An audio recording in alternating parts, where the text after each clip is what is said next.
Hi, I'm Heather Fisher, Stormwater Program Coordinator for the town of Hillsborough. And I'm Terry Hackett, Stormwater and Environmental Services Manager with the town of Hillsborough, and we represent the Stormwater and Environmental Services Division. We got a call in 2018, and we do get a fair number of calls about drainage situations. We are the Stormwater Division. So we get this call, and it actually happens to be Richard Turlington from Habitat for Humanity of Orange County. So we go out and meet with Richard, and we see that the road is flooding here along Odie Street. So as we're talking to Richard about the situation, we realize that the town, Public Works, is already going to be working on the ditches as part of the redevelopment of Odie Street. They're going to be paving the road. We're already going to be working here with Habitat.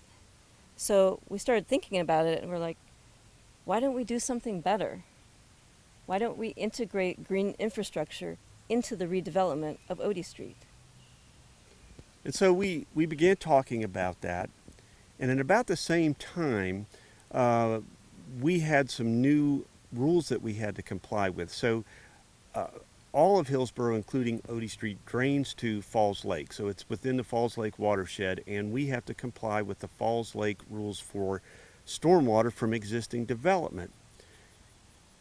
As part of that requirement, the Upper Neuse River Basin Association, which we are a member of, developed a joint compliance program that's based on investment. So we get to invest money into projects locally as opposed to closer to the lake and still comply with the rules. And so when these things came together, it just made sense that we move this green infrastructure project for Odie Street further along. When rain hits hard surfaces like pavement, this creates stormwater runoff, which carries pollutants into nearby storm drains, creeks, streams, and lakes.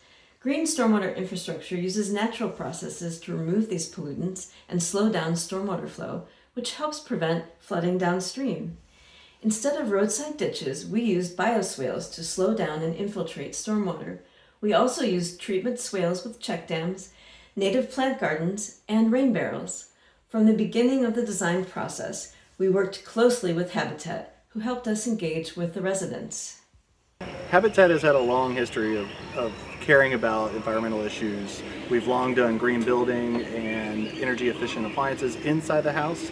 On Odie Street, we tried to do a little bit more outside the house. We had worked with Orange County Climate Action Fund to put solar panels on every house on the street that had the sun exposure for that.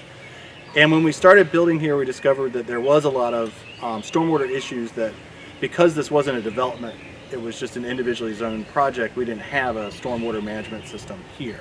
So it was just using ditches on the side of the road.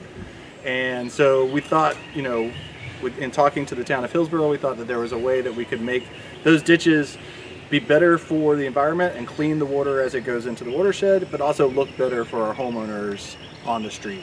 The grant that brought the green infrastructure to Odie Street positively impacted our homeowners. First, it brought them all together as a community, probably their first community events that they had on the street as a group of homeowners. And they met over here and they discussed the potential of what those bioswales could look like, whether or not they were going to be planted, whether or not they were going to be grass. And as part of that grant, there were also two other components. There was rain barrels that were being provided to the homeowners that wanted them, and also some native plantings for any of the homeowners that wanted them. And that, I think, also brought the community together. We see those rain barrels alongside the solar panels up and down the road, and I see homeowners using them all the time to water their gardens, some of the gardens that were put in by the grant as well. So I think in that respect, it was a great community building activity for the homeowners here, as well as encouraging people to understand water savings and also the importance of native planting. We had to wait a while for Habitat to be mostly done with the construction of these homes. The reason for that is that most green infrastructure practices can be harmed, clogged, etc.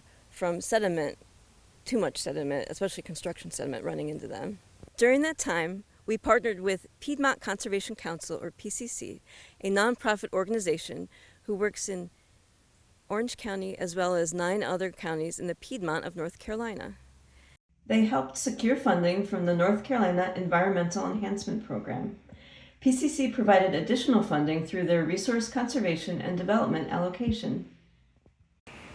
With green infrastructure, we often hear the saying, if residents are invested in the project, they will take care of it.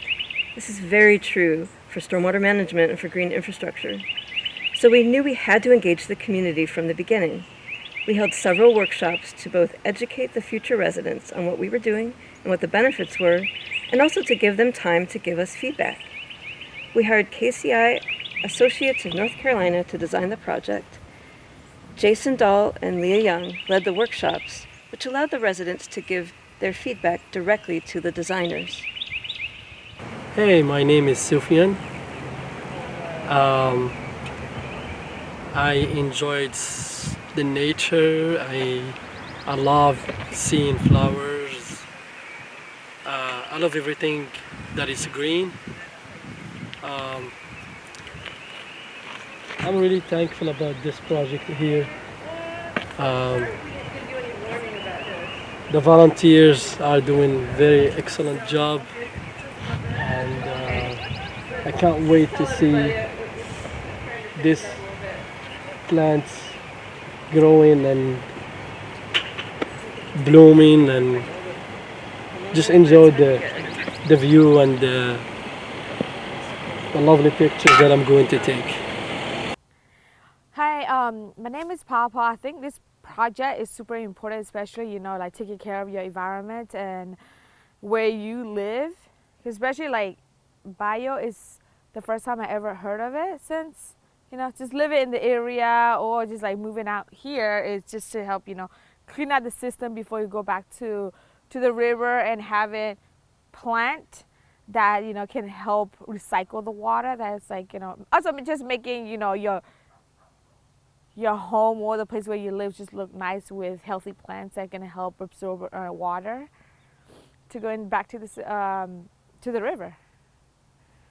I do love the bioswales that we have and the native gardens that we'll put in because they're very beautiful, and there's a whole bunch of bumblebees on them, and yeah, I just love it because it's pretty, and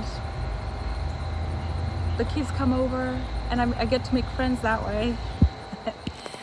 Because they come over and we get to talk about the flowers and whatnot, and it just makes you happy when you're driving up and down the street because it's beautiful. No, I could say that I knew a lot about gardening before I came here because as a teenager, I didn't really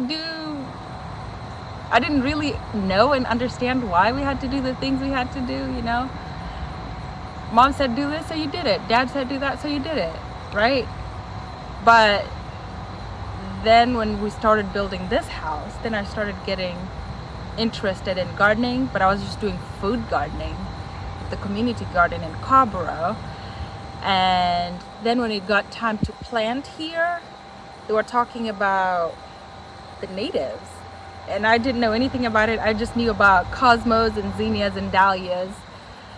But then we got introduced to the natives. The blueberries are beautiful and just so yummy.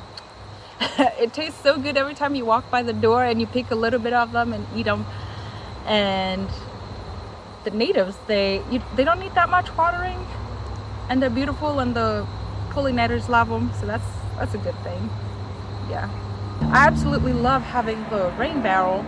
I actually have two.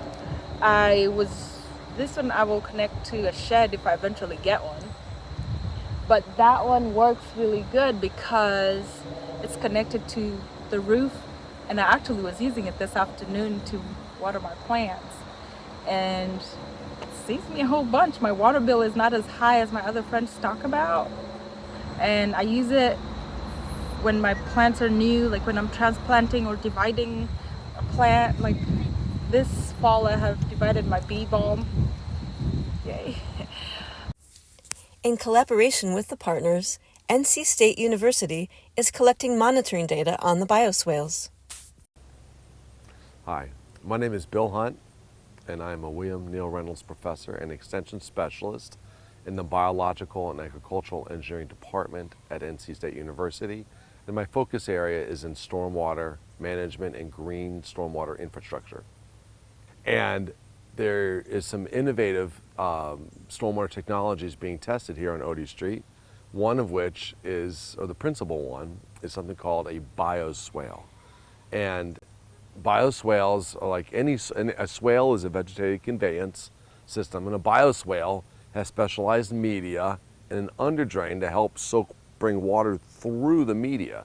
And in the process of the water passing through the media, it gets filtered, and then even other types of biological processes go on so that the water gets cleaner.